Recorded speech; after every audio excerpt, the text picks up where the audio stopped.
everybody. Dennis O'Brien back on Windham Works, the show brought to you in the public interest by the Windham Democratic Town Committee, and Dawn Niles is our chairperson.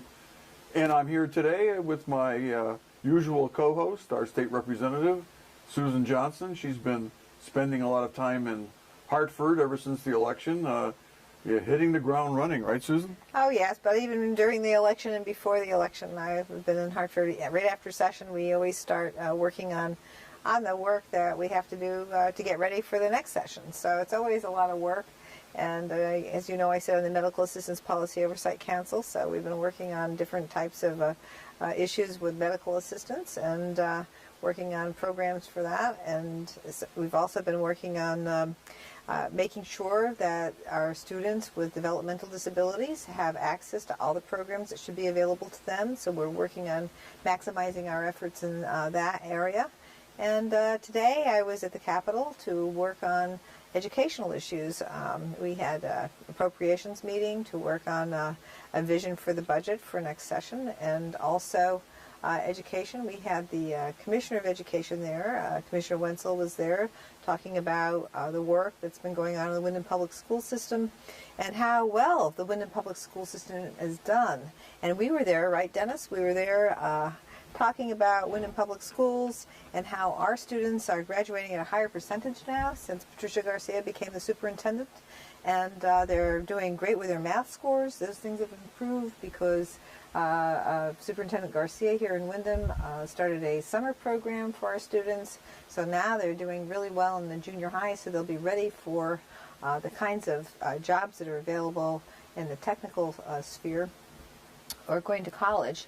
And so she actually raised it with me and said how pleased she is with the work that's going on here in the Windham Public Schools with Superintendent Garcia. So she's bringing her back to Hartford to bring some of the work that she's done here in Windham to the other schools that have had trouble as alliance districts and have had trouble with performance in the past. So it's really good to hear that Hartford is recognizing our superintendent of schools and the work that's been done over the last, 2 years since she's been here. And so that was that meeting, and then we had the superintendent of the technical schools that we were speaking with. And of course, as you're well aware, we had a wonderful situation here. Two things with the technical schools.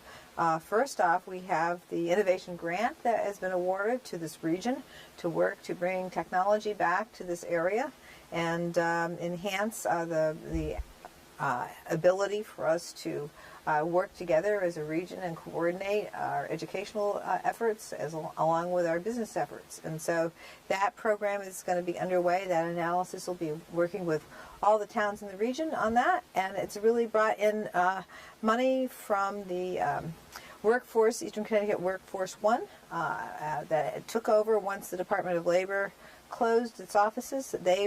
We just did a ribbon cutting a few weeks ago there. And down in the plaza there, we have now Workforce One that's taking up the work of what the Labor Department did, but also coordinating with our innovation grant and doing a lot of work with our technical schools and bringing us forward to work with all the manufacturing places that we have here in Connecticut. So there's a lot of really good stuff, and I'm very pleased that we're moving forward, and it's great news, all of it.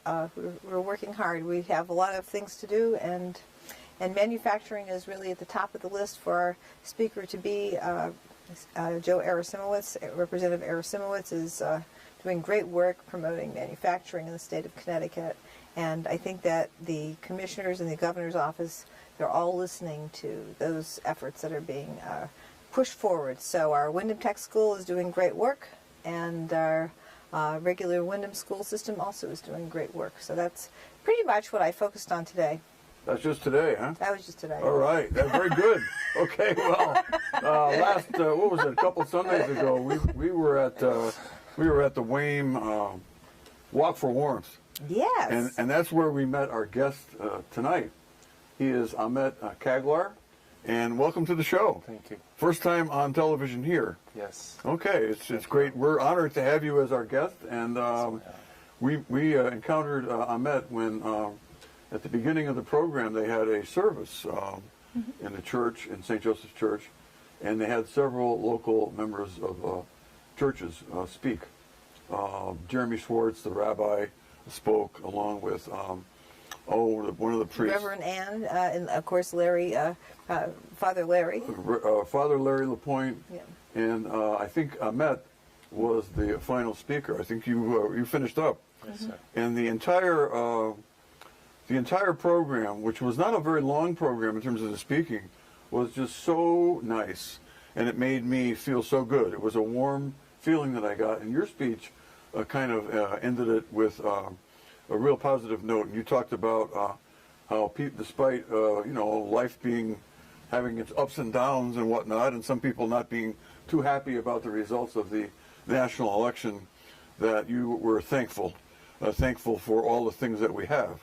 And I just felt a warm glow when I heard you speak.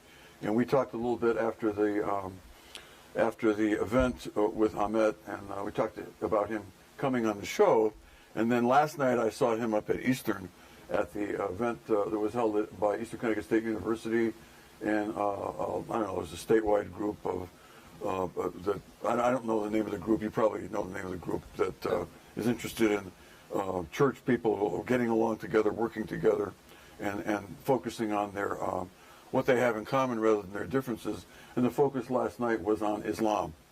And Ahmet was there. You said a few words at the start, but there was a panel of three experts on Islam, and the large group of people.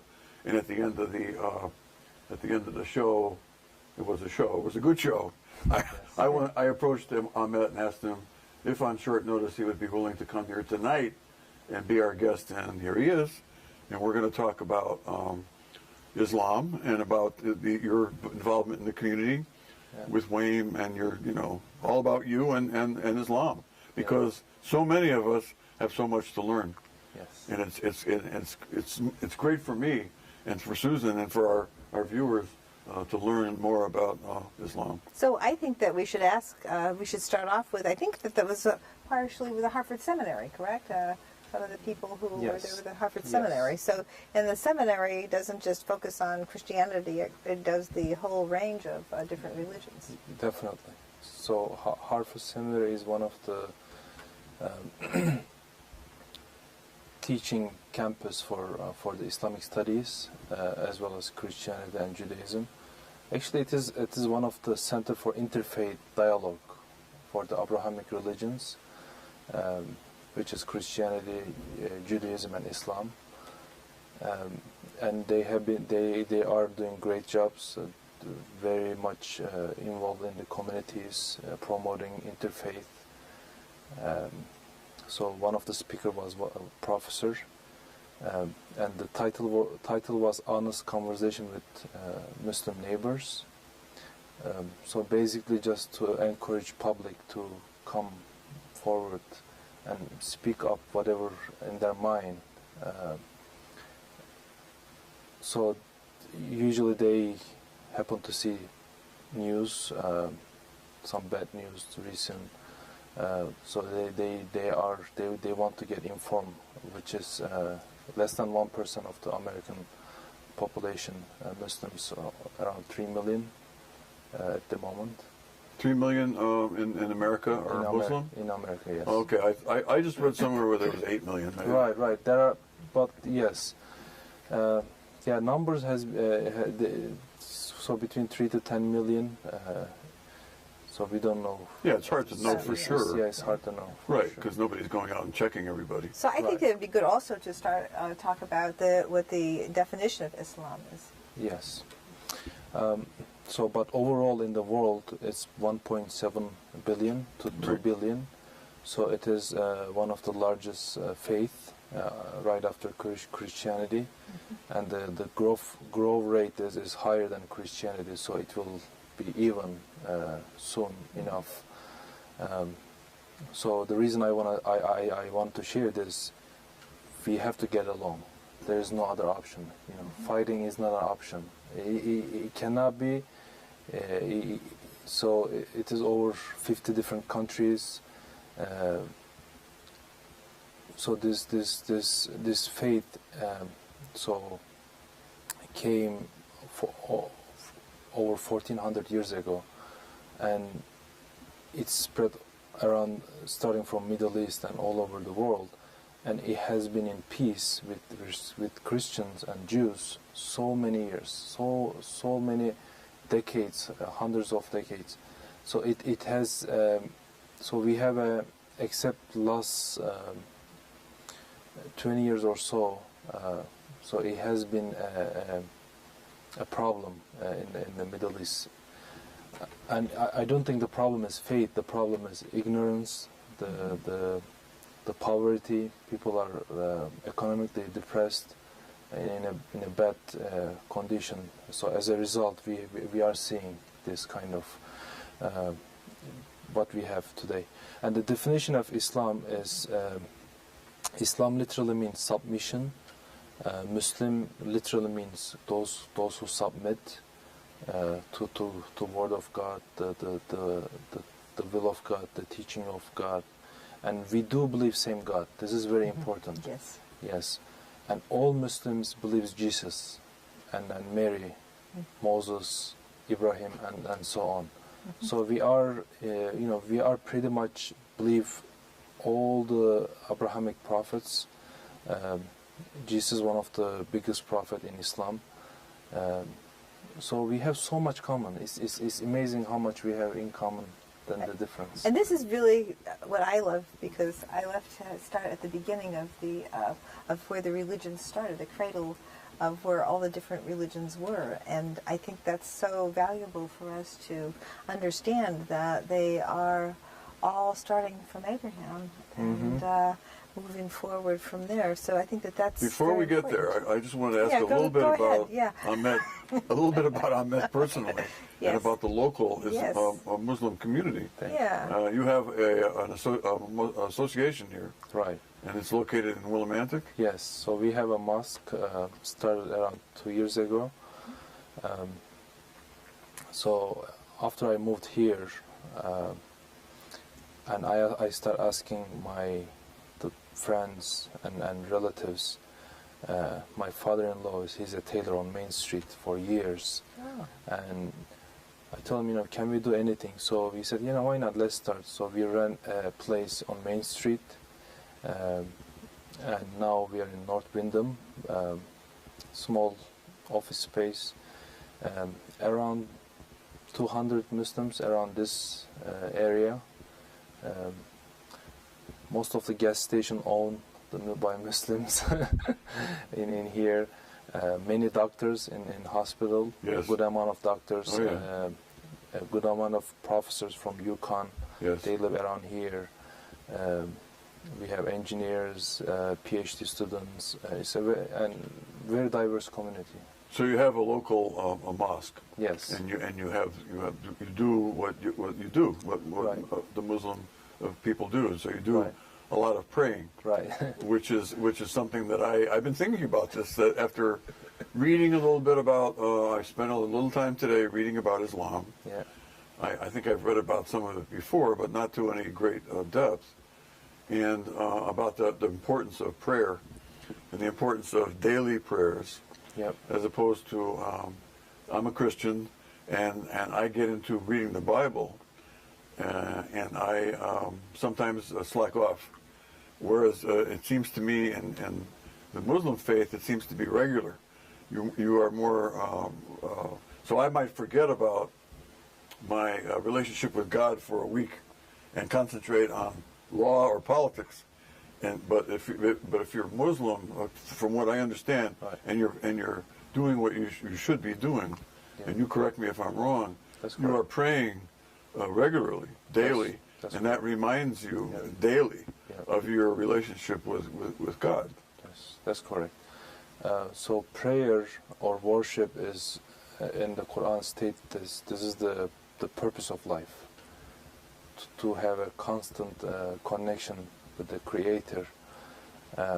So even though we pray 5 times a day, so if you are working outside and your intention is to serve better to your family, to God and everybody, this is even count as a prayer and worship. But more, if you go to Muslim majority country, you see people practicing. Muslims pray 5 times a day, before sunrise, noon, afternoon, sunset, and evening. And we pray. We try to pray together at the mosque, and it doesn't take much, 5 minutes or so, but it does keep you in shape. So Yes, yeah. it's like exercise. You're on top of it. Well, speaking of You're that, not drifting away. because what that does is, so the prayer in so many ways is like meditation. I mean, True, it is a very meditation, true, very and true. what it does is it really helps you focus. And Yeah. as we know, taking the religion out of it and making it into just something that is really good for you, you know, to be able to refocus your brain and have those brain waves at a certain level. This is physiologically a very good thing for your health and for your mental stability. That's a good point. It's a really so prayer, whether it's Christian or Muslim Yeah. or any other Yeah. religion, is really a form of a meditation. But you focus on the good things that that your religion suggests. That's a good point. I could see myself stopping for a few minutes, and even if I wasn't with a group, and praying for a few minutes, and then going back to work with more energy. Absolutely. And I'm sure that happens Absolutely. with Muslims, that when they You pray, recharge. that's right, you recharge as you go through the day. Yeah. But as far as getting to the mosque 5 times, that could be difficult for people, depending on, you have Right. surgeons, and it's hard for them to, wait a minute, I got to stop operating, I got to go down to the mosque. Yeah. So people, I think somebody said last night, or I've heard from somebody about how, there was a question raised about how somebody went to a business, and the businessman was in the act of praying, and they asked the question, what are you supposed to do when that happens? We're supposed to be patient and let them pray, because it doesn't, as you said, Yeah. it doesn't last long. It doesn't take long. Yes. That happened to me also. We were praying, 3 of us probably. So somebody came and was saying something, and his friends say, "Don't bother them. I was in Iraq. I saw them. They pray together, and they don't talk to you while they're praying." So it was so it was funny. So they waited for us to finish. They say, we didn't want to bother you, and so on. Well, it's so important. Last night's event, and just having you at the Wayne session and giving your perspective on, we started out with Larry LaPointe, who's a terrific speaker, and then the rabbi spoke, and the other Reverend Ann spoke, and then you finished up. And I just thought that was such a great program. And to have the perspective of all, you have the 3 monotheistic religions all based on Abraham, Christians, Jews, and Muslims all together. And there's we have so much in common. And for all this bad publicity that Islam has gotten through, the last presidential campaign, I won't say more about it, but it's important, I think, for people to understand. Yeah. And there are lots of this is a primarily Christian country in terms of population, and there are lots of Christians out there committing all kinds of bad acts. And in every group there are people who misbehave, but that doesn't mean that everybody in the group is like that. And I think that's what we need to dispel that notion about Muslims, because of what some of the things that have happened with ISIS. Absolutely. And this is the solution for the extremism. This is how we can solve: getting together and organizing more events together. This is what the extremes, terrorists doesn't want to do. Is they want to divide us. Yes. That's how you get in the fight. But if we get together, you notice that we are more like than difference. So it is very much. This is what we need, Yeah, Well, you I come to the like right place. I like Willimantic is a great place for what that happened because we're very diverse. it is. In the Chronicle today, they had remarks about last night's session. Did you see the paper today? Yes. Yes, and I think that one of the professors, and I don't remember her name, but they had her featured in the page there about her remark. And someone had asked, there were a series of questions that were asked, and the first one that someone had asked that was reported on anyway was the, what are the origins of your religion, of the Muslim religion of Islam? And she said, well, we don't blame Eve. Oh, about creation. About creation. And I just wondered if you wanted to go on a little bit about that. Yes, I thought that was a very, you got a good laugh for that, and did, I thought that was pretty good. Yes, we did. It is the stories is very similar in Torah, Gospel with Quran, and the difference is we have so we don't blame Eve for the mistake. So everybody is responsible for their own fault instead of blaming each other. So this is one of the theological aspect of Islam,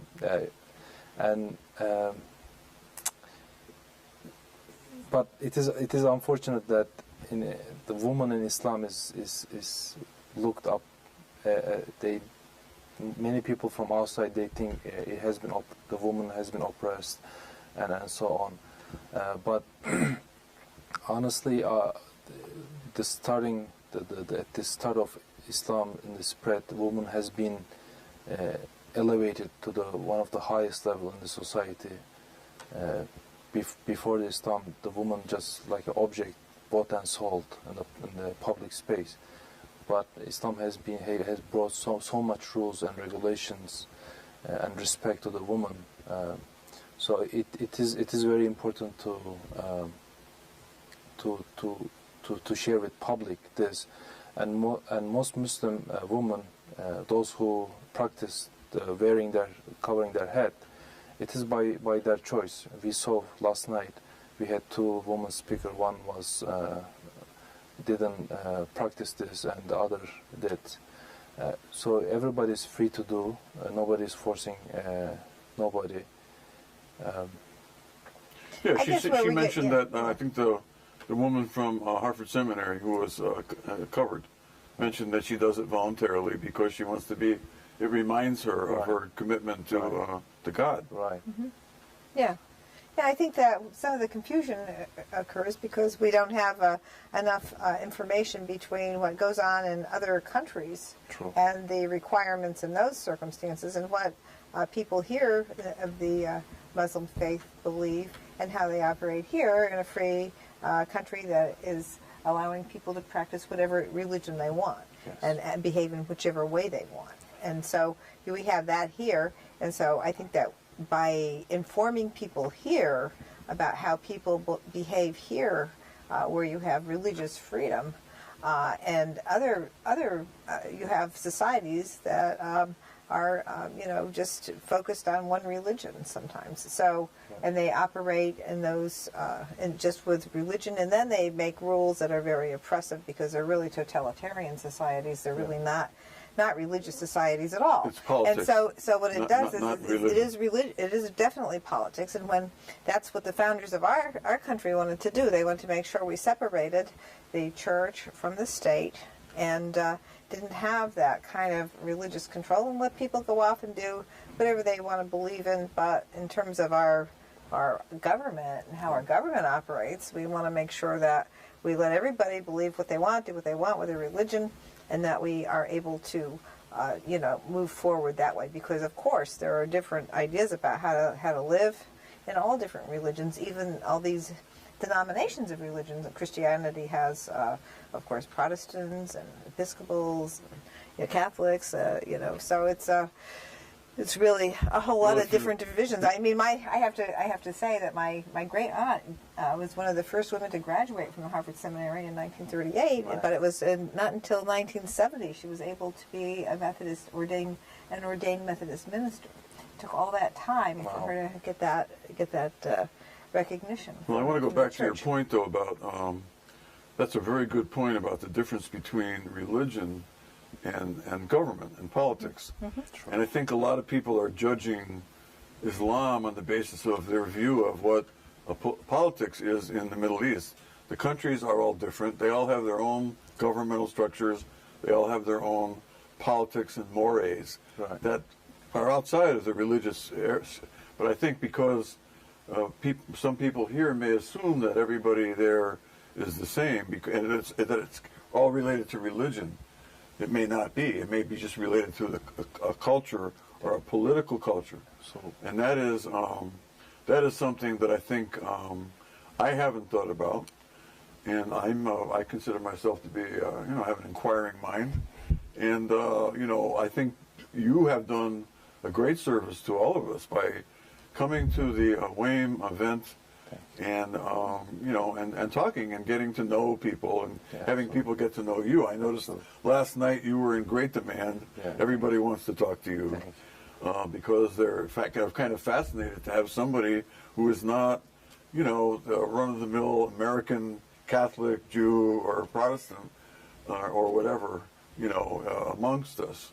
And you are different in that sense. And you are showing us through what you're telling us and through what you're doing that you're really not that much different at all. So it's very important for people to get that. And I think one of the reasons I wanted to have you on the show is to continue to the discussion from last night about Islam. I mean, that was a fascinating discussion, except that there were a lot of questions asked, but there are more questions. I mean, I'm fascinated by the whole history of Islam and how it developed in, I guess, the 7th century, 8th century, through Muhammad, who is considered to be the last prophet. I've read up on it now, and I have never read the Quran. Never, but I'm getting the notion from reading about it that it's probably not as long as the Old Testament. No, it's not. No, the Old Testement's pretty. I mean, you've read the Old Testament. Yes, I did read. It can be hard to get through. Yes, cover to cover. Yes, and I liked it. It is very inspiring. Quran is a bit shorter version. Not much in detail in terms of some of the names, location, persons, but overall it is very similar message. Yes. So it encourages the reader to be a good person, to believe in God, and always be conscious of every act and believing hereafter. So it will be a day of judgment for everything that we do. And it does encourage us to respect our parents very much. It is over 1400 years and we had it says in the history, it says Islamic golden age, where Muslim community has contributed so much to the science. One of the algebra, the founding of the algebra, the first time the number 0 used by Muslims, and the structure of all the numbers, still the numbers that we use today is a Muslim alphabet, Arab numerical systems. So and there's so much contribution to the overall human civilization. So I can blame you all for algebra. I didn't like algebra. I was doing good in math until I hit algebra, but I couldn't see. I don't have that kind of mind. My mind. Well, it's just how it's taught. I really believe that. I don't think it has anything to do with how your mind works. I really believe it's just how it's taught. Are we going to argue? We're going to argue. Yeah. Oh yeah, we can argue. Anyway, I was just joking. I was only joking. I didn't mean. All right, I'll take it back. Algebra is wonderful. I know for lots of professions you need to have an understanding. Well, it's just that. Anyway, it is. I get your point. Yeah. Now your origins are in Turkey? Yes, I am from Turkey. I was born in Turkey. Okay. Grew up in Istanbul. Wow. Yeah, it's a big city. What a history that has. Yes, almost. We have there's a Turkish association here, and Right. they come to the capital every year, Yeah. and the food is fabulous. Oh, It was yeah. just very wonderful. Thank you. Really enjoy that when they're there, and I really do want you to tell us a little bit about how you shared some of your experiences there, and your message when you talked to us during the Walk for Warmth. Was about thankfulness, Right. and I think that was I think that's what really moved both of us. I think Thank we were really very, very pleased to hear that, because we do forget to be thankful, and I think that what you were telling about the living circumstances there compared to here, and if you would just go and kind of go through that a little Right. bit, that would be Thank you. wonderful. I'd love to hear So that. the title of my speech was "How to Make America Thankful Again." Yes. So Very clever. Yes, after watching all this recent election, the speeches, and every time I see people are complaining too much, I said, "Wow, they don't even know what what they are complaining. They should be thankful." Yes, relatively, the life here much better than other countries. Even developed countries, if you compare together, we have to be thankful. We have to be thankful, and I mean, so much. We can. It's a countless of everything. And I mentioned water. I did grow up, and I was born in a house. We didn't have water. There was no running water. We only had one well for the whole village. And we used to walk every day, many times a day, just to bring some water to the house. And along the way, some of them splash it around. Half of them comes to the house again, go back and forth. And sometimes when I turn on the water in the morning, and it is hot, and I say, "Wow, this is amazing." Right. It is. I get emotional. Like, I remember those days. Yeah. We have to. How can I be not thankful? I'm so thankful. You're right. Yes, and we have one of the best water, fresh water.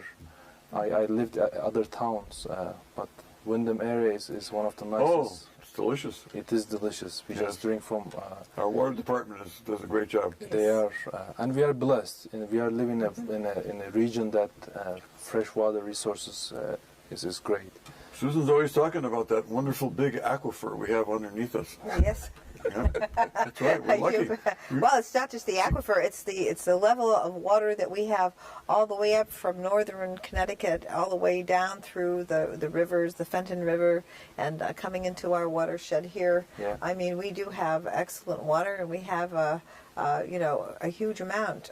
So we're very, very lucky. And now I'm going to digress for a moment because we are working on a statewide water plan. And we do have a lot of it planned already, but we are going to finish up the plan and make sure we take into consideration all of the water all throughout the state, because some of the water is privately owned through private water companies, and other times it's governmental. And like here, the Windham Water Works is a government commission. So, and we are where we have our water from. In Mansfield, it's Mansfield, but it's also the Army Corps of Engineers that oversees all this. So we have 3 government entities that take a look at our water, and we are very, very blessed and very, That was good water. Incredible digression. It was very, very good, though. No, it thank was you. very clever. But I had to take But it. you are getting away a little bit from Islam. Yes, but I do. Okay. But Anyway. not really. I think that thankfulness. All right.